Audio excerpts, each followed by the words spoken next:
Okay, so you and I have, this is our fourth session? Yeah. Third session. Yeah. Anyway, so Yeah. you've been obsessed. Would you say you use the word obsessed with your weight since you were like 14? Yeah. Yeah. Weight, parents, that kind of thing. Okay, appearance. Oh, of course, yeah. And weight is usually how the diet industry has, convinced us that that's a measure we can use to monitor if our, appearance is improving or whatever. Right. And also a little bit of your history. You have alcoholism in your family history, right? Yeah. Which means there's perfectionism and not very much grace. Anytime there's any form of abuse, it's a sign that there's a very strict environment. There's a lot of criticism, a lot of judgment, not very much grace. There's usually very high standards, right? Or the opposite, right? Where the standards are so high that no one can meet them and everybody feels like crap about themselves. But yet they still judge themselves and everybody else by the standard that they can't even attain. Right? Does that sound familiar? Yeah. So for you, yeah, and so for you, if you could be thin and have that body, that's one way you could remove some of that judgment, right? It's like, if I can create the visual facade of success, then I'm less likely to be criticized. I'm more likely to feel successful, right? Right, and be accepted, and yeah. Yeah, so now you're in your late 30s. Yeah. And you have kids, and when you contacted me, you were basically sick and tired of it. Yeah, I was beyond done with that whole mind game that I was playing. It was just taking over my life and causing a lot of damage.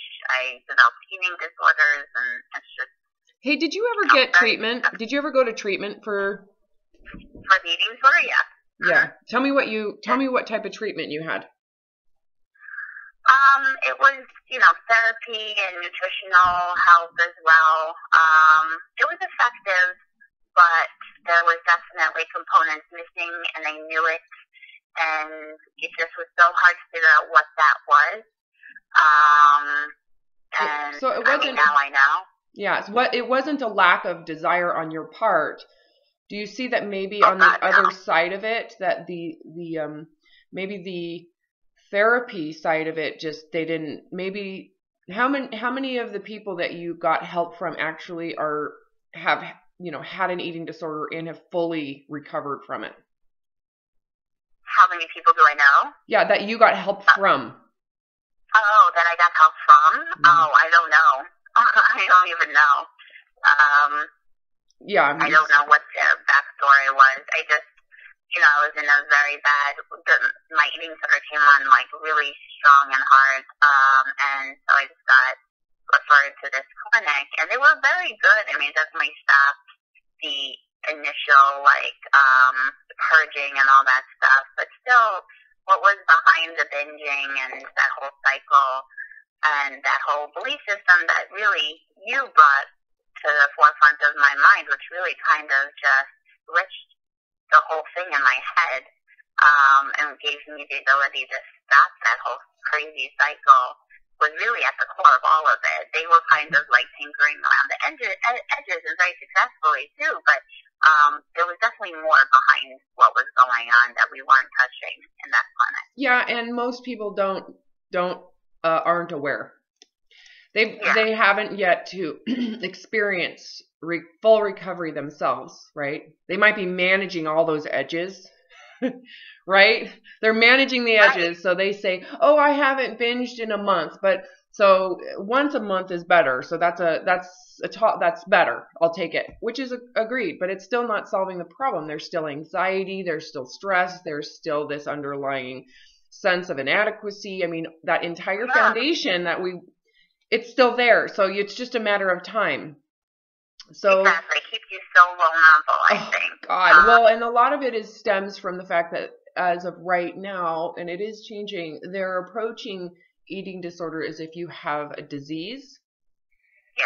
Which you could say that the end result of your beliefs and thinking is disease, because the beliefs and thinking is a disease in itself, right? If you have a diseased way of thinking, you're going to end up diseasing the brain with that thought. So they don't see the beliefs as much as they see the end result. Very Western medicine. Here's their consequence. Let's just focus on that. But they don't necessarily understand they don't really understand the cause. Exactly what it is. Totally. And the other part of it too is that the eating disorder industry right now, being that it is, for the most part, the help is coming from therapy. They're treating it as if it's an individual psychological problem, which not to take away from that, because we could say individually we can see why you were sensitive to seeking resolve. But they don't necessarily see it as a cultural problem. They see it as an individual problem. And you just must have the genetic propensity to it, because that's, and that's complicated. That's extremely complicated, because then you have to accept and be called by the disease. So now you are forever going to have and struggle with an eating disorder. I was told that. Many people are told that. And it's actually, in my opinion, at least for me, it was not good to be told that, because you're basically saying you're going to suffer forever. So just accept it. And it's out of your control. It's out of your control. So you just need to give it up and just accept the fact that your suffering is going to happen the rest of your life. Right. Could you imagine, honestly? No, that's horrible to be told that. That's were you told that? It's not so blatantly, but yeah, that was definitely the feeling that you got throughout the therapy, that this was going to be with you, and this is something you have to manage and always be on top of, and always be, you know what I mean? Yes, and that is so heavy. That is so heavy. It's like, wow. And wow, right? So anyway, so you started watching my videos. How long did you watch my YouTube videos before you're like, that's it, we're scheduling? I watched them for a while, because I found them because I started doing the HCG, and so I was watching them during that, and I was like, yeah, I got this, this makes total sense, and it's so helpful, and it really was. I mean, watching the videos was really just enlightening in and of itself, but then, slowly again, I started creeping back up with these behaviors and kind of just obsessing over food again. And I was like, that's it. I can't just pitter-patter around this. I really need to just go for it and do what I got to do to, get over this. Do you see now that the HCG diet, done as a diet, that it makes, it was very, it really made your insanity worse? Yeah, I mean, when you're still in the throes of that mindset, it can be really, really, really destructive. Yeah. I mean, kind of poisonous almost. It's like taking a poisoned brain and feeding it more poison, because the weight component in the food, you're taking food and it's a starvation diet, even though physically it's restriction, exactly. And the euphoria of that restriction to someone who's kind of in the past been anorexic is huge. Yeah. The other part of the euphoria of the quick weight loss, it's almost like purging. It's an insanely amazing purge, actually. Right. Because you're getting incredible physical relief. It's like the burden of you having to take responsibility is now forever gone, because you've always got a protocol or a HCG diet in your back pocket. Exactly. So what I've seen is I get contacted consistently from people who are like, I was fine before I did this HCG protocol, got involved with these diet groups, they're doing all these weight corrections, we're doing all these rounds, apple days, steak days, cocoa days, and they don't realize how destructive, disordered, and poisonous those things are to their mental well-being and their physical well-being. Anyways, and they end up having binge eating problems. They actually start going into bulimic type behaviors, also because the pressure to maintain after the protocol, especially in these diet groups, is unbelievable. Micromanaging everything, fear of 1 pound gain, and it's nuts. So can you see why you were attracted to the protocol? Oh yeah, 100%. It is just like eating disorder magnet. Yeah, it really is. It really is. It is. And I mean, I have to say that I did feel because I had, such a hormonal imbalance when I was sick, which that did help. Mm-hmm. But yeah, in terms of my eating disorder, it just blew it up all over again. Yeah, of course. And then you feel worse, right? You probably felt even worse about yourself after regaining the binging regain, right? Yeah. Than you did even before you ever did the protocol. Oh yeah. It's unfortunate because I truly, wholeheartedly believe that the HCG protocol done as hormonal therapy is a miracle. But when it's done to feel better about yourself and to look better in your clothes and to be done as a form of purge, it's really harmful because it's such an extreme form of it's an extreme way to not take responsibility. Essentially, I'm not going to take responsibility, and and no one really looks at too the extreme ways of dieting that people go through after the protocol. They don't connect the dieting once the protocol is over to why they have this vicious cycle back to binging and regaining on such an intense level. So anyways, so I describe when you decided to work with me. I want you to describe in comparison to how you feel today, where you were and how you feel today. What, 3 weeks later, 2 weeks later? Yeah. So when I called you, I was hopeful. I wasn't feeling desperate because I just had the feeling that I could do this. I mean, I was very, driven is the wrong word, but I was committed to getting help and. Yeah, I assume, really quick, I'm sorry to interrupt, really quick, when you contacted me, I assume that you were trying to implement and practice some of the things that I had discussed with other clients on these videos. I was. I was trying to, I stopped weighing myself, and I was giving myself full range in terms of food, no restrictions in terms of the kinds of food that was available to me. Yeah, no shame, no guilt, right? Right. However, why is it that you don't feel that you could fully get through it? Where was this? There's a lot of people that follow and they are listening and it is helpful, but they're just cannot figure out how to get out in a way that at least a lot of people struggle with the excessive eating. They don't know why they keep on negotiating, rationalizing, and they continue to overeat. They continue to binge, maybe less so. Right, but anyway, so you, I'm assuming you got to that point, right? Yes, no, I absolutely was at that point, and that was exactly where I was. Like, I could not figure out. I was still overeating on the back end. Like, it seemed like I could figure out. I didn't have quite so much a problem to wait until hunger, but it was like the overeating on the back end I kept on falling into, and it was really frustrating.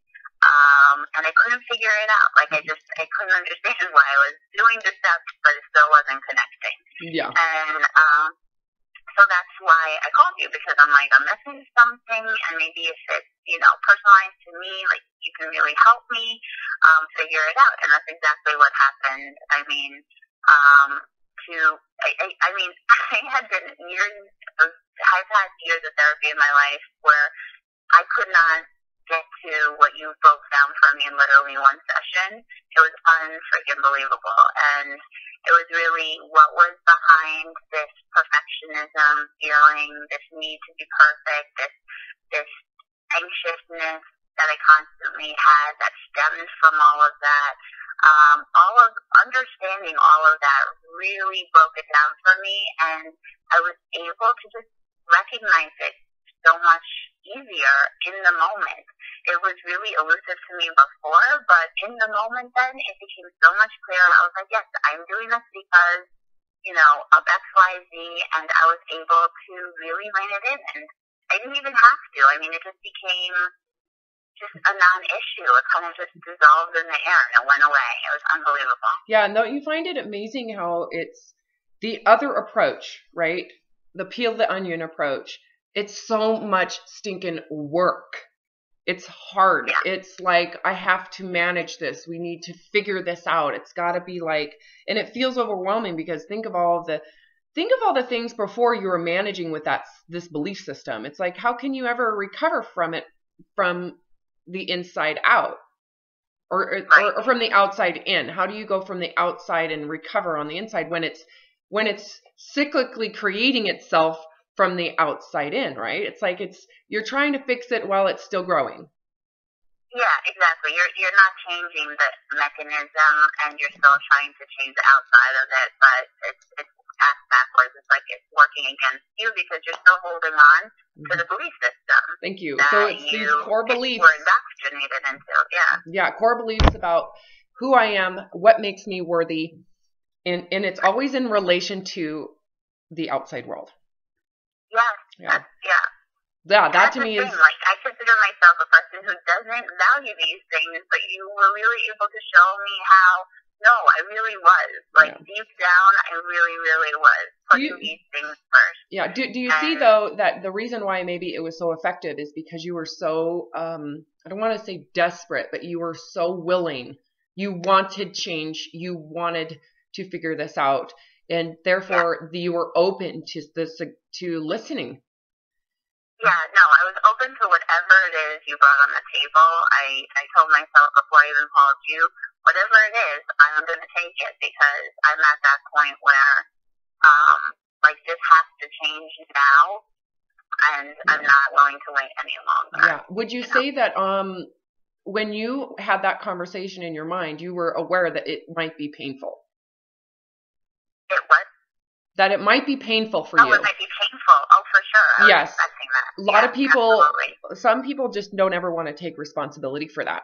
But that's why I say when you contacted me, there was a degree of suffering, a degree of hardship in this process that you were sick and tired of it. You were done. You couldn't stand another second of it, to where if I said something that took away some cover for you, or if I described something that was like, oh my God, that's true, and I don't want to admit it, you were prepared to say, if she's right, I have to let it go. If it feels right. Because it's, would you say that I'm creating suggestion and you're just saying, okay, yeah, that might be right, or is it ringing true? No. Not at all, because like I said, I've been in, therapy situations for many years of my life. I did, the eating disorder clinic, and I know what it feels like when somebody who's trying to help you with all the best intentions says something to you, and it doesn't sit as truth inside of you, and they're like, no, this is really how it is, and this is why you're doing what you're doing, but in your gut, no, that's not why, that's not what's happening here. The things that you had said to me, how you broke it down for me, it rang so truthful in my gut, and that was why I was able to accept it. If it wasn't truth, I wouldn't have been able to, the way that I did, and internalize it, and actually make changes because of it, if it wasn't so truthful for me. Yeah. Do you think too that maybe in the past, if someone had said, if you weren't ready or willing to let go of some of this belief, maybe being a victim or martyr, in those roles that you've taken on or whatever it was, that you would have denied it. You would have felt it and said, yeah, well, even if she's right, I'm not giving that up. For sure. And that's the thing, you may not admit it to yourself, but if you're not ready to give it up, even if you hear the truth, and you're not ready to give it up, you have that thought in your head, that's probably true, but I'm not going to believe it, and I'm going to convince myself that it's something else. Yeah, well, because I need it, right? I still need it. I still want it. So therefore, even though I'm here in recovery, or I'm here getting therapy. And you start negotiating in your head how, no, that's not true, and like, it's because of this, and you start making up other stories in your head. Like, oh, she doesn't know. I've been molested. Right. Oh, she doesn't know my story. I hear that all the time with people. They're like, oh my God. And you were able to break it down for me. I mean, it was unbelievable. I mean, just by knowing the little few things, you were really able to show me exactly what it was that was driving all of this. It was really incredible. I mean, each session there was like an epiphany every single time. Yeah, I want to really quickly go over the following session, because once we had that consult, it is so like, oh my God, I can't believe that was the exit route, right? And now, have you been able to look back and watch some of those other videos with other people and go, oh my God, how did I not hear it this way before? How did I not see it this way? She's repeating the same thing over and over again. Oh my God, now I get it. I can see this. Here it's the same. All these people who have different psychological consequences are using the same exact solution. So it becomes super predictable how to get out. Right? Yeah. Right. Okay. Now, so once you had that, like, oh my God, this is amazing. The first time I feel super free. Let's go back out and let's start reintegrating. Eating to hunger, the same exact like model in terms of you're going to eat without shame and guilt. You're going to listen to the body, and you're now going to live free from any pressure, right? And you struggled. You said, okay, there has been a huge impact. I feel a ton better, but at nighttime, I'm still eating. I'm still going beyond, and I know I'm doing it. And I said, we had said, all right, well, the problem with that is that there's always a diet. And in order for someone to give themselves all the justification, you're still reasoning for that food, right? Yeah, I mean, I think a lot of that was also the anxiousness that I was feeling, all piled up into that moment at the end of the day. Yeah. Dealing with some of your beliefs around the work environment, right? We talked about that. Right. Yes, and needing to find a way to resolve it. And you have at one point in your life, or I don't know how long did you smoke? Did I smoke? Yeah. Oh gosh, since I was like 14 on and off. Okay, and you had fully gotten to the point where you're like, this is gross, this is disgusting, I don't ever want to do it again, and you fully quit, buried the hatchet, buried the cigarettes, and you wouldn't want to ever do it again. So it's not something you're still like craving or anything. And I said, well, part of this is that you're giving yourself an enabler. It is the diet. Even though you said, I'm never going to diet again, there is to some degree, you are justifying that whatever happens, it will get rid of it. The body will fix it, whether it's through years of eating to hunger or not. You're still enabling yourself to think that whatever physical ramifications come from excessive eating for that anxiety, it'll fix itself, right? Right. And I said, well, at this point, you're going to have to shut that door and just you're going to have to face the anxiety, first of all, to truly understand it. You have to sit in it to really comprehend what you're going to need to do to figure it out. And I did that, yes. Okay, however, I did that last week, yeah. So, however, what it required is I said, okay, what we're going to do is if we're going to go back and I want you to go buy a pack of cigarettes.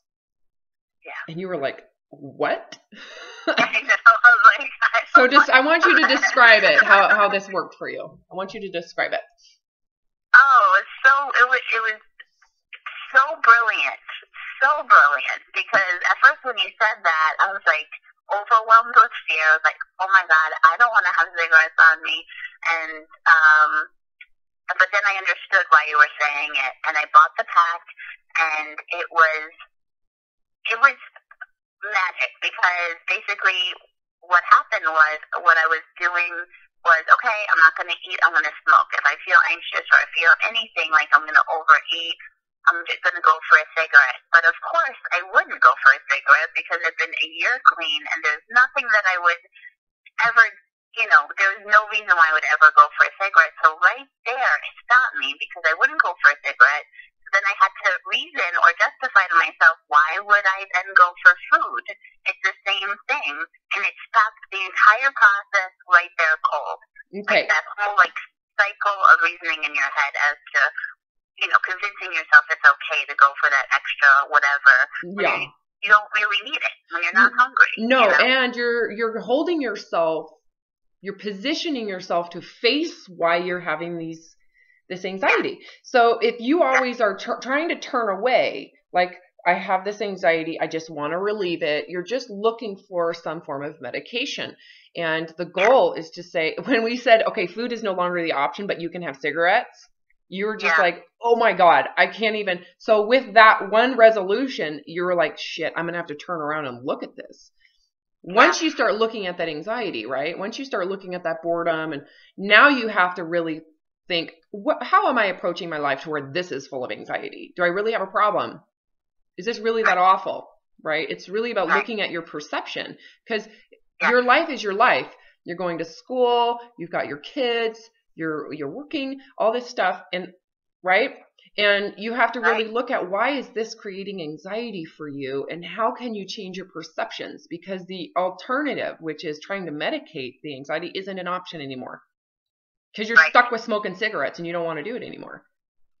Exactly. Yeah, so we shut the door to the diet, which is really shutting the door to the food. Yes. We give you the alternative that you've abused in the past and no longer want. And now the only way you can do it is like either smoke a damn cigarette, or you're going to need to look at your anxiety. Exactly. What's happened to the anxiety since then? That was 2 weeks ago? Yes, yeah. It's amazing, because the next step, like you said, after shutting the door to the eating, was really sitting in the anxiety, and I did that, and it was hard. It was painful in the moment. I cried for what reason, I don't even know. It was very emotional and overwhelming, but I sat through it like I have never really done before, because I had no out. That was my only option. Yeah, it's almost, for me, it felt like death. It may not have felt like total death to you, but it's scary. Yeah, no, it really is. It shakes you to your core, really. Yeah, you feel inadequate, at least. There's a level of inadequacy, I think, that comes in just sitting with it. Because the reason why you're running away is because you don't think you can handle it. So once you take... I've been saying this for a long time. If you go back to some of my videos, some of you have watched all my videos, I say you're going to shut all escape routes. You're going to shut every single door to escape, and you're going to turn around and look at it. And that can feel overwhelming. It can feel like you're going to be hit by a tsunami. It can feel like someone's going to murder you. It's going to feel like someone's going to drag you and push you off a cliff to your death. And you have to say, until I face this, I'm going to keep on running. And that running away is my addiction. Whether you're running away with cleaning, you're running away with gambling, you're running away with food, you're running away with dieting and food. Those two go hand in hand. You're running away on so many levels. You're exercising to run away. You're trying to escape something you feel inadequate with. So until you really open yourself up to just sitting with the inadequacy and saying, if you're going to kill me, kill me now. I'm tired of running. I've been running my whole life and I'm tired. I'm done. When you do that, you are rewiring your brain chemistry. Yeah. It's amazing. Have you noticed that when you sat through it, you stood up, you walked away, and has it been anything close to that one time since? No, not at all. That's what I'm saying. It's been like, finally, I'm back where, I was in the past, where food was never an issue. I mean, if I got hungry, that's when I thought about it, but otherwise not. I mean, it was just, I'm back to that point now, and it's amazing to me. This is where I've wanted to be for so long, and, and it's just, it bleeds into all other parts of your life, your anxiety that you feel, or stress that you feel about things that really shouldn't be so enormously stressful in your life. Just, you see it totally different. Your whole perception changes. It's really been transforming, really, is what it is. I haven't had to do it. Yeah. When you're in it, when you're inside that, you could say fight or flight, survival state of mind, right? Because that's really what it is. Don't you agree? When you have that anxiety, those waves of emotions you don't think you can handle, which is why you used to smoke, which is why you used to gamble, which is why you used to eat or diet or whatever. Don't you agree? You're living in a state of survival. You're living in a state of fear. Of course. It's like you're running from fear. I know, and it gets real, and it doesn't go away, and it just gets worse. That's what they say is the disease, you know. That's what they say is genetic. Say it one more time, you cut out. That fear that you're running from, that anxiety, that's what that's what they believe is genetic. Oh, which is, no. That's the addiction. Oh my God, I'm an addictive personality. That's what that is. Running away from fear, anxiety, and it really stems from feeling inadequate. It is that lower state of consciousness. I fail. I suck. I'm ashamed. I can't handle this. The embarrassment feeling, that sense of inadequacy, even if it isn't with reality, you're now dealing with inadequacy to that anxiety, inadequacy to that fear, right? And to just consider, if you can sit through those emotions that are severe, that they developed into a severity, what can't you handle? Yeah, no, I can handle anything. Notice the adequacy that comes out of that. Notice, in order for you to develop a sense of adequacy, you have to sit there and just experience those emotions that feel catastrophic.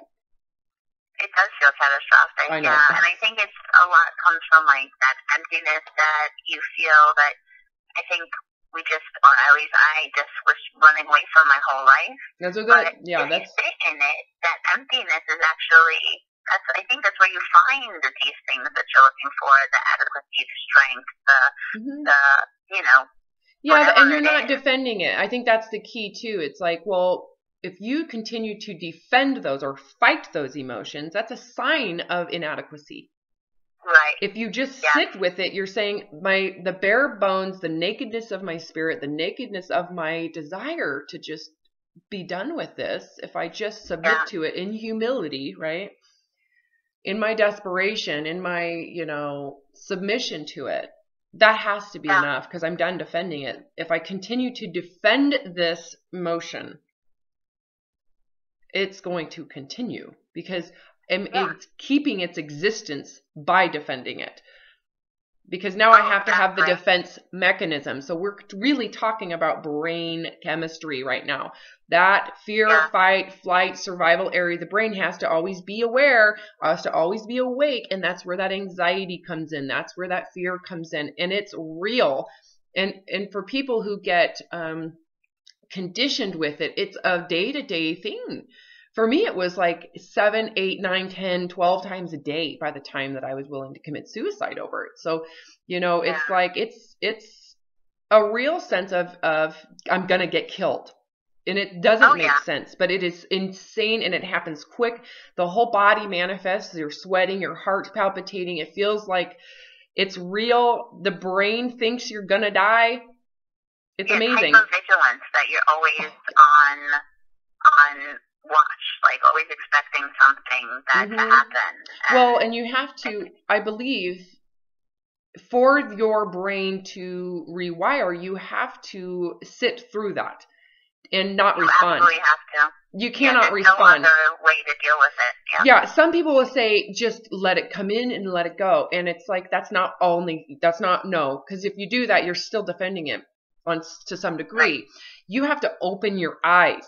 You need to breathe it in. Let it into your lungs. You have to sit there with it and say, I accept that you're going to kill me and I'm not going to turn. So even though some people can say, okay, they're still perpetuating it.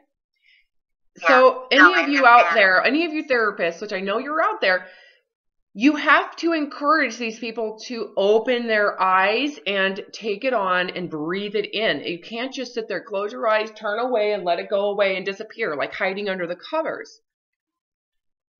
Once you say, I'm going to, I'm going to feel it. And that's what I told you. I said, you need to look at it, try to understand it, because you're an expert at it. It's been chasing you for a long time.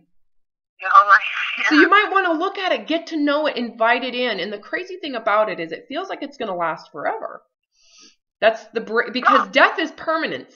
And the brain this is survival. I mean, it's amazing. There's nothing wrong with this mechanism, actually. It's just connected to first world issues, right?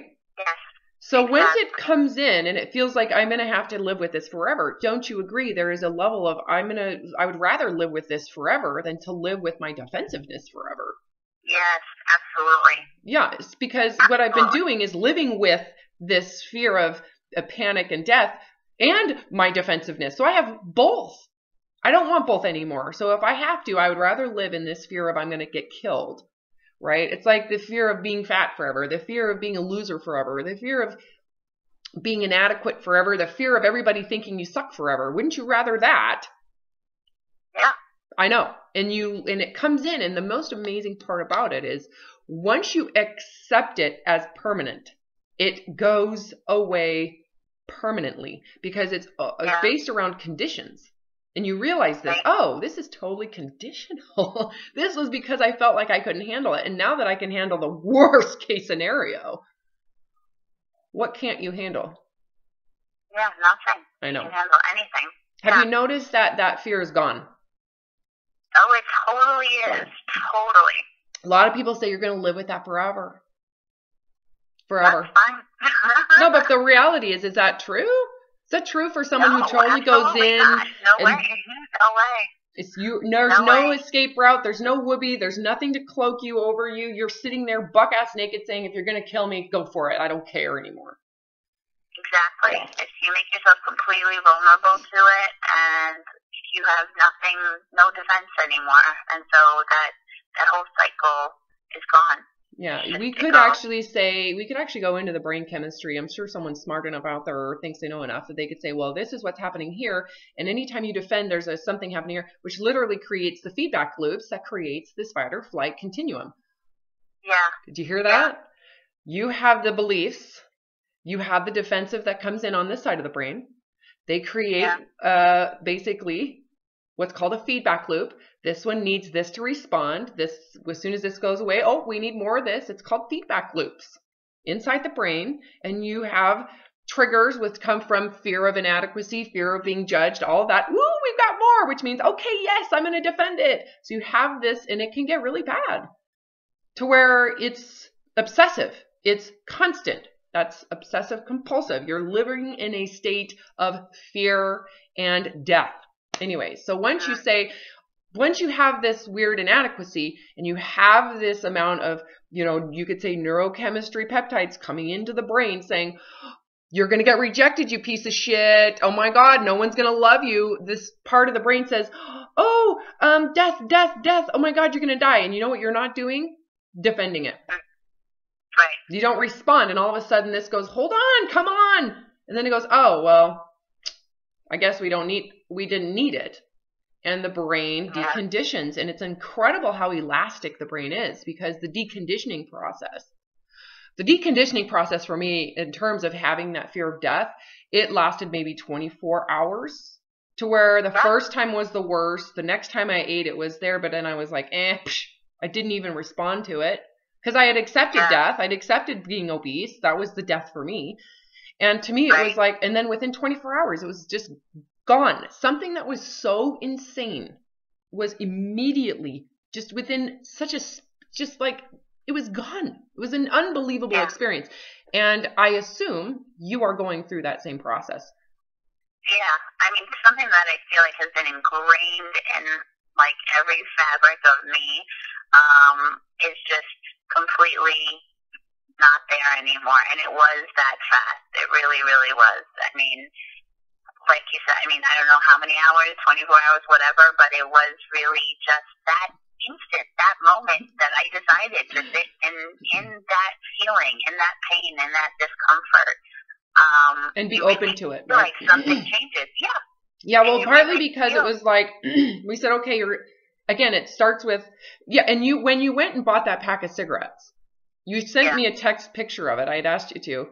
Were you not like, bring it on, bring it on, bring it on, because these cigarettes aren't getting touched? Yes, I was. I was excited about it. I was excited. Once I understood what you were doing, I was like, oh yeah, this is good. Yeah, this is gonna work. Let's do it.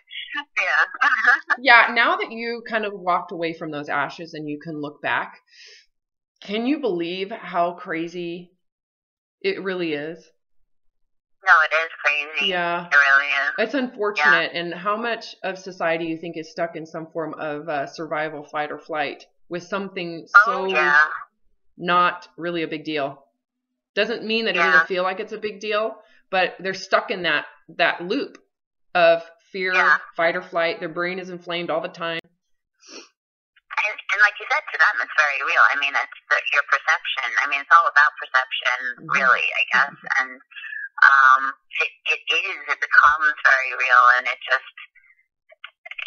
takes over your whole entire life. It's all consuming, and it's really, when you look at your life and you really break it down, you can see how so many aspects of your life are just to stay on that hamster wheel and keep that loop going, you know? Well, because you believe it's true. You believe it's really true. You have to really prove yourself. You really do need to be the best, and you really do need to show everybody your grades, because then they'll know that you are worth something. Right. It is, but it's so real when you're in it. There's so much compassion in it. Now that you're outside of it, you look back and go, oh, man, this is unfortunate. Yeah. Oh, totally. Yeah. Absolutely. Can you see why? Can you see why I am so passionate about this? Sorry. Can you see why I'm so passionate about this? Oh, yeah, absolutely. I mean, I can imagine the work that you're doing is helping open people's eyes up, and it's transforming, and not just the eating. I mean, this is why we all come to you, but it really does affect almost every other part of your life, and it really is. It just transforms your life. It really, really does, because you can't deny it. Once you've done it, you cannot deny it. Yeah, and you can't unsee it. Once you see it, the mask comes off. Yeah, once you see it, you can't unsee this, can you? Right. Exactly, and you can't just lie to yourself anymore in any other part of your life where you've done similar things. It just doesn't stay in the food realm. It goes into every other part of your life, and I totally understand why you've put so much effort into this, helping people. It's unbelievable. Yeah, it's kind of how I described that unfolding. It's like you have this piece of paper. Have you seen any of those videos where I say, okay, it's like you've been folded into a tiny, tiny, tiny, tiny, tiny, tiny box, right? You've been folded so small that you're like losing it. And all of a sudden you start to unfold. Would you go back in? Once you start unfolding, whoa, all of a sudden you're like, oh my God, I can breathe. Oh my God. Would you intentionally refold yourself up knowing what you know about being unfolded? Exactly. And I don't think it's an ending process. I feel like I am unfolding. It's not that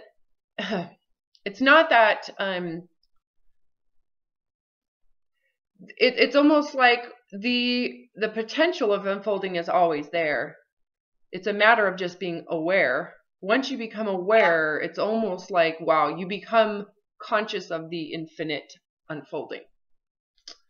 One of my favorite gurus, Dr. David R. Hawkins, explains it in. He has a book called The Eye of the I. Any of the people who've worked with me, I've described reading Power versus Force, The Eye of the I, and all of his work. He's a very intense, this guru, prophet, whatever you want to call him. And he describes the unfolding. Those are his words, they're not mine. It's unbelievable, and you just experienced it. And here's the thing, you don't have to have the intellectual knowledge of it to experience it and be conscious of it. Right? It's not like we can sit here and go, well, here's how this works, and we're going to make you do this. We're going to follow these steps. It's just a matter of, don't you agree, being ready, being conscious, because all I did was tell you what you already knew. It just gave words and voice to it. Once you are conscious of it, it relieves you of being bound by it, right? And then it's just like, how do you refold all that up? Yeah, you just have to have the want, the desire to let it go. Yeah, that's the key. Go of that perpetual lie that you've been telling yourself over and over again, and you just have to really want it. The freedom, right? Freedom. And be open. You know, you just have to be open because it takes some work to get past that to see the truth. But once you do that, it just kind of all falls away, you know? Yeah. But that first step is the hardest, I think, which is why so many people struggle, you know? Yeah, for this particular one, it's the first step of actually saying, I'd rather be fat and then be free. Right. Right, because that defensiveness with being obese is your main defense mechanism. Right. So once you say, I'm going to get rid of my artillery and all of my, you know, shields, yep. What do I have left? You know? So, yeah, you have to be willing to let that go. And that is the hardest part, and that usually is in that first session. What my intention is to go in there and try to relieve people of it, to want to give it up. I'm not going to try to take it from you. It's like I'm helping them go, oh my God, I have to give this up. This is like obviously immediate freedom if I let go of all this armor. That's weighing me down, literally. So, all in all. Would you have predicted this? No, I mean, no. No. And I couldn't have described this to you and said, here's what you're going to get from these sessions. I could never have put this into words, could I have? No. No. You have to experience it. You have to go through it yourself. It's not something you can really foresee, you know. No, it's really unguided. Don't you agree? You're guided, but it's without something to look forward to. You're just going off of these feelings of freedom, wanting relief, wanting freedom, and going in an unguided territory because you're not aware of what's going to be there. You just know that it's got to be better than what you have. Right. Yeah. And then once you so freeing. Totally. And once you show up, you're like, oh, this is so easy. The world is open to you again because it's just full of possibility because there's not that regiment of having to stick to, you know, whatever XYZ you've laid out for yourself. Well, that's the defensiveness. Don't you agree? So many people are like, oh my gosh, Robin, this is going to be so hard. And you know what my first response is? Oh my God, what you're doing is so hard. What you're about to do is, in comparison, so much easier. Way easier. Oh, I know it. It's like, oh my God, this is so easy compared to the work and the fighting and the defensiveness and the obsession. It is so much easier because there's nothing. What type of work do you have to do at this point? Nothing. It's like, I'm free. And it just takes that willingness to be a failure in everybody's eyes. It's like, just assume everybody's judging you and accept that.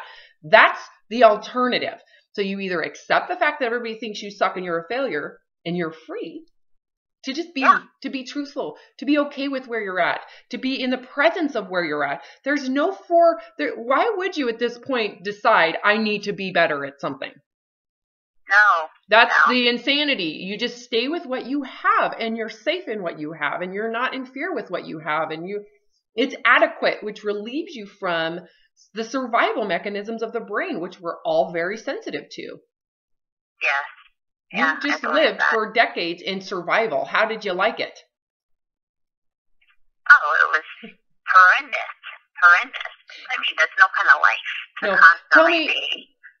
Go ahead. To that, no, it's awful. And most everybody's living in it. And we wonder why we have all this disease and all this dis-ease and all these issues with inflammation, right? So once you relieve yourself of that survival, all of a sudden you should feel like you're a child again. That freedom of just being creative, that freedom of having no pressure.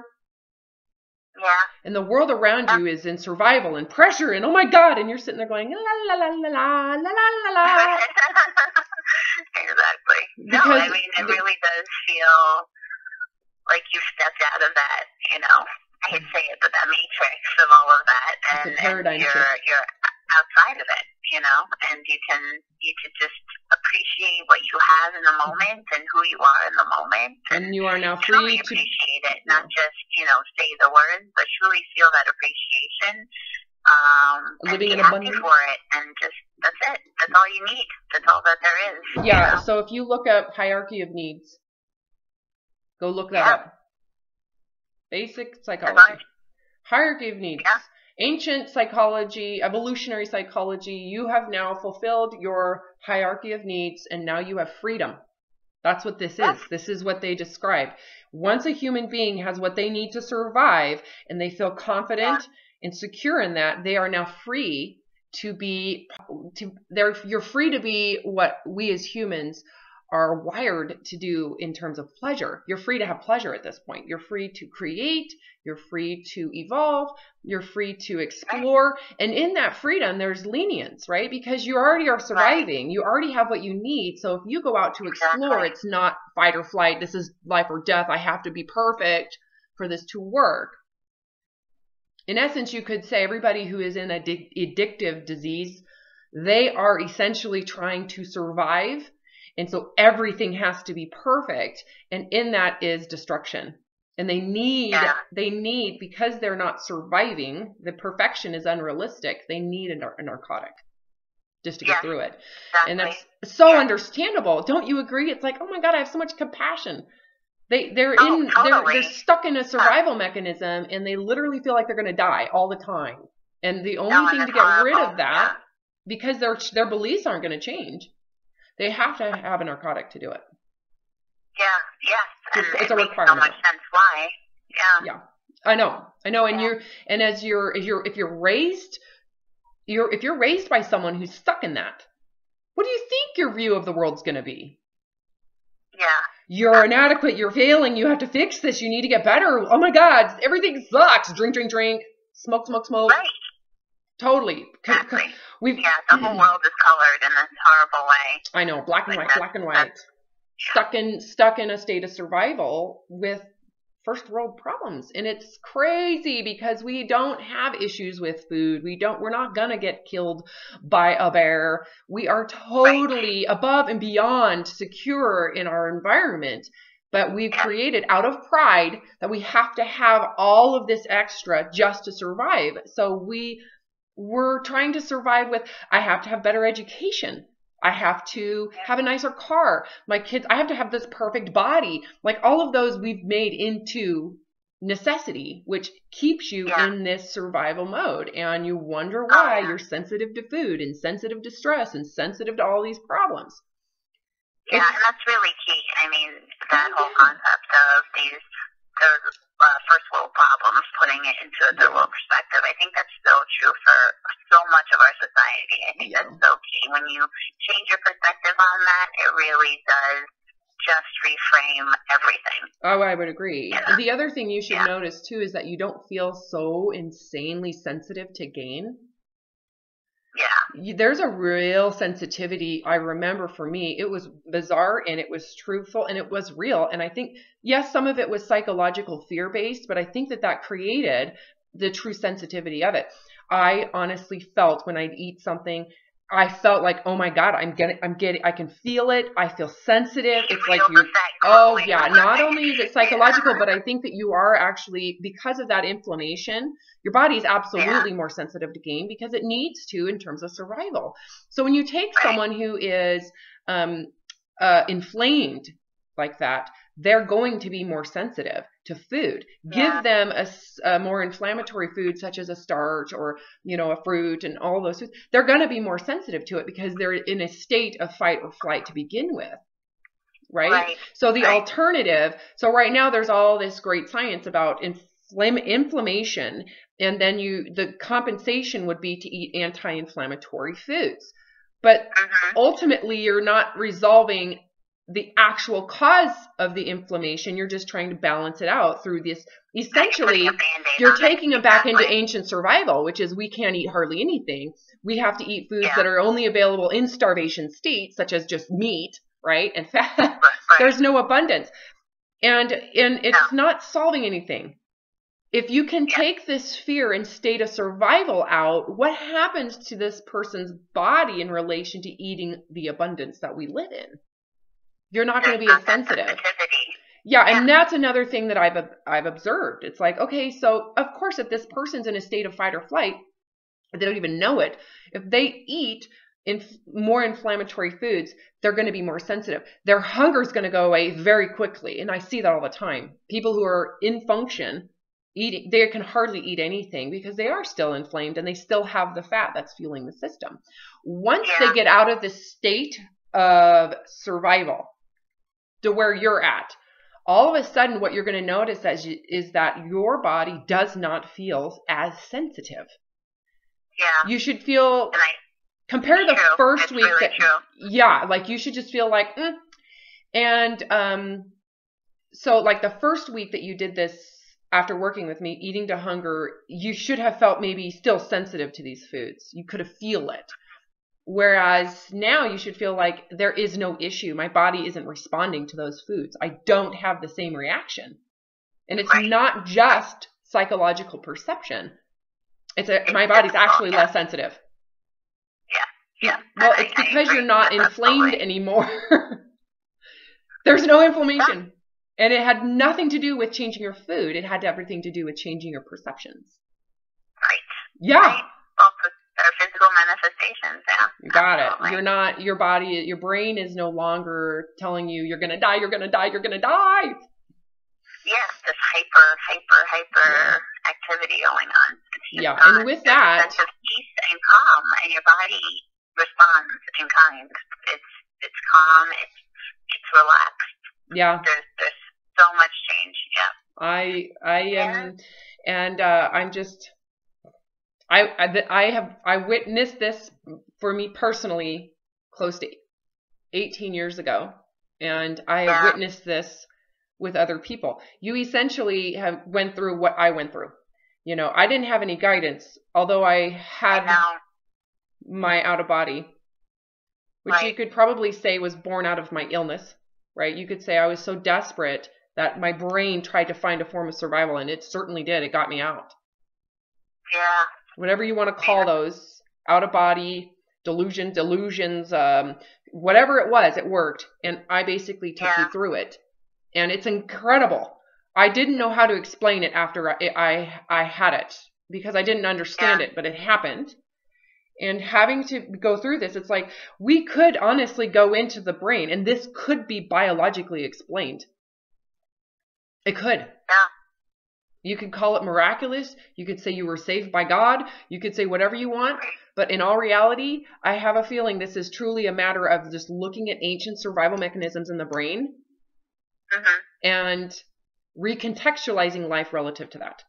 And all of a sudden, you're free of something that was literally holding you into an insane loop of fight or flight. I'm going to die. Right. And it didn't take the massive amount of work that you were doing before. It takes nothing in comparison. Oh, I know. Just by shifting your beliefs. It is unbelievable. It's like, why is this technique, whatever it is, because I'm having a hard time even getting it down. Whatever this technique is, it should be like everywhere. It should be. No, honestly, it absolutely should be. I know it. I think part of the problem is and I think part of the problem is up to this point in the therapy, they feel like you have to go through the individual psychological, we have to unravel this whole thing. And by the time you unravel the whole thing, it's already perpetuated and grown somewhere else. It's like you have to go into, you're stuck in a state of survival. You honestly think that everything has to be perfect because you're going to get killed otherwise. Yeah. You're medicating elsewhere. You're going to, to me, isn't that difficult. It feels difficult when you're in it, but once you get out of it, you're like, holy crap, that was so simple. It just took desperation. It took a total. You have to be in the state of mind to where you're like, there's pain and suffering, and I would rather go through the pain than to continue to have both pain and suffering. There is certain things that you have to be at to be willing to go through it. You have to be humble. You have to be desperate. You have to be willing to say, I have failed. And there's open to whatever it is, whatever might come out of it. You got it. You got to be willing to be embarrassed. You have to be willing to say, this is the truth. It's like coming out of the closet. Look at me. I suck in everybody's eyes. I'm inadequate. I have failed. I'm not as good as I told you I was. I'm not as lofty, and I'm not up on that pedestal, even though I treated you like you were lesser than me. I'm really not. I mean, there's so much that goes into the humility of dismantling it all. Exactly. And that is so easy compared to living in the shame and the fakeness of, right? Yeah, oh, it's so much easier. I mean, once you've actually stepped through that door, it's unbelievable how easy it is and how just true to yourself you are. And that in and of itself is easy because it's just you. You know, you're not trying to pretend. You're not trying to cover something up. You're not trying to climb up on that pedestal that doesn't exist, you know, and trying to look down. It's a lot about ego, and to just let it go is just, so it's like a huge weight, lifted off. Well, and do you see now that honoring the truth is where the abundance is, where the brain is abundant. Is just honor the truth, decide that the truth of whatever you have, plus, you know, give it away. It's like what I did in my mind is said, I could live in a tent. I don't really need very much. I am so happy in the fact that I don't need very much. My abundance is in my freedom to be me. That is my state of bliss. And in any given environment, I'm going to maintain that. Yes, I agree wholeheartedly, 100%. Absolutely, and you can see that and appreciate that and accept that in this frame of mind, and it's really a beautiful thing, honestly. It truly is, because it just reframes the whole world for you. Completely, 100%. And it's in the restructuring, you realize that the restructuring starts with you as you are right now. No need to change in your authenticity, in your true creativity, and in your state of awareness as is. It's good enough. You're going to continue to be opened. You're going to continue to unfold. And just because you're going to unfold and see more at a different point doesn't mean that where you're at today is wrong. It's just where you're at right now. So you are as is right now good enough. Exactly. It's what you have. It's all that you should cherish and be grateful for and be happy with, and just, you know, accept, and that allows you to open up further, I would imagine, just to you now can explore it. At peace. Yeah, and you're not defined by something that you're not aware of. So as you unfold, as you become aware, right, you're not, you can go, oh man, if I knew that, I think I would have made a different decision. And you don't say, oh man, I screwed up. I suck. I'm a piece of shit. I failed. That doesn't even happen anymore. You just go, oh. There's no failure in that.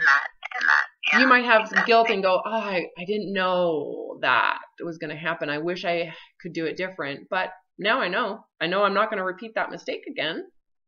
I'm not even a mistake. I'm not going to repeat that choice again because I have a better awareness. I now understand through my own visceral experience in this world where these edges are, and I'm more conscious. That's all that is. Yes. So you're expanding your consciousness through the grace of not being defined by something you're not aware of. Right. Yep. 100%. Yep. All right, I'm going to stop recording. It really is. It's been there the whole time, and that's the funny thing. Don't you agree? It's not like we're learning this and implementing it. It is an awareness that has been there the whole time. You just are now going, holy crap, I've been put in a box, and I believed in that box, and I didn't leave the box. And now I realize that all this space outside the box has always been there. Yep. That's exactly how it feels. Yeah. Exactly. It's like, it's always been there. It's not like we're creating this and I'm the creator. Oh, this is Robin Woodall's life. No, this is an awareness every human being is capable of now in this moment. They just have to be willing to let go of their little box. Yeah. Knock down those walls. Yeah, and be willing to be vulnerable to not having those edges, right? They have to learn that. But that, again, is a process of their awareness. They have to learn this through their own visceral experience. And you learned this. You learned it. Yeah, no, I totally did. And you're not defined by that cage. That cage is no longer something that is you and is your mental illness and is your disease, and it's not your genetic cage that you're always going to have to fight to not go back into. Not at all. I know. Not at all. I feel like there's no effort going on here.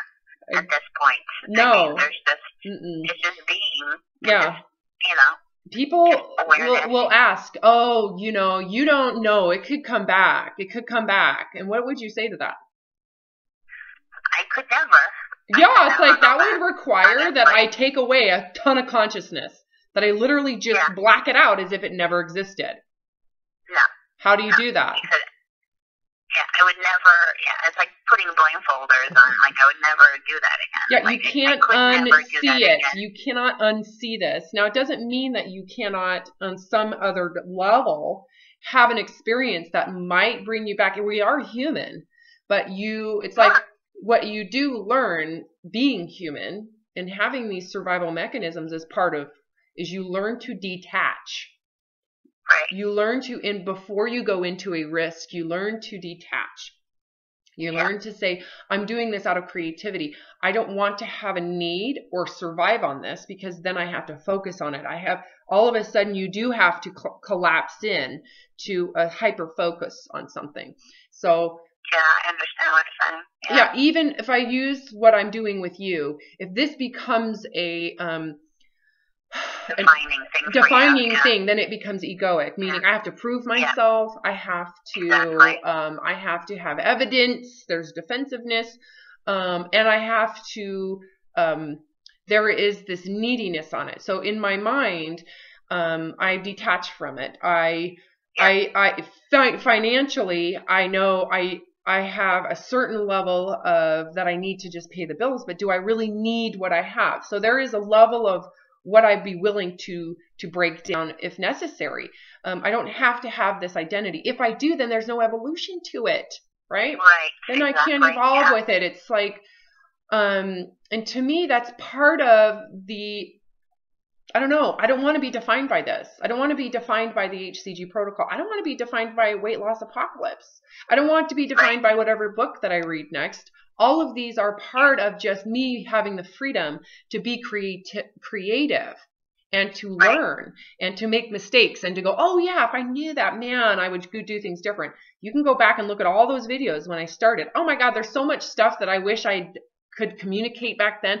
It would have been so much faster, quicker, easier. I'm better now at describing. I'm better now at just getting straight to the core. I'm not gonna, right? So I don't know. You learn not to attach. It becomes something that's just part of your play, your toys. You're like, I don't need all these toys, but it is a toy, and it's something that, and these, it's a form of expression for me, right? So I'm not attached to your outcome either. Like, your outcome isn't proof for me. It's really your issue and your desire, and how you've come through this is truly yours. It's not mine. This isn't mine. Exactly. I haven't done anything for you other than say, hey, look at it this way. This is the way that this is what I am aware of, and try it. And you're going, yes, oh my gosh, you're the one that was desperate. You're the one that sits through those feelings of I'm going to die. I didn't do it for you. Yeah. And that's the other part of it too, is it is truly something that is within your own scope of consciousness, which means you are capable of progressing or changing and evolving from this point without anything else but you. Yep. Exactly. Yeah. Exactly. Yeah. And it's there for everybody. I mean, everybody has it there. Yeah. So it just, you are going to learn from this point that, oh, once I attach to something as survival, I'm going to go back into that. And you're now capable of coming out of it quicker, recognizing when it happens, and recognizing it, totally, exactly, and that's okay. There's no judgment in that. It's part of being human. Part of the learning process. Yeah, exactly. Mm-hmm. Yeah. Mm-hmm. Exactly. So, I think that's part of the unfolding, probably, because when it gets challenged, you probably learn more about all the layers that are underneath it and your ability to come out of it. Well, you got to learn how to recognize when you're going into it. So it's like you've learned how to come out of it in its severity. How much awareness do you have then to recognize when you're going into it? Right. To then go, oh, you know what? I'm going to have to pull back a little bit. I need to create separation here in a healthy way. In a way, when we say healthy, we mean in a way that's not going to make you vulnerable to making this life and death, making a situation that isn't necessarily life and death into life and death, right? And if you do, then that's just what you're going to have to become aware of, right? All right. I'm going to stop recording. Okay. Thanks for letting me share this. For sure.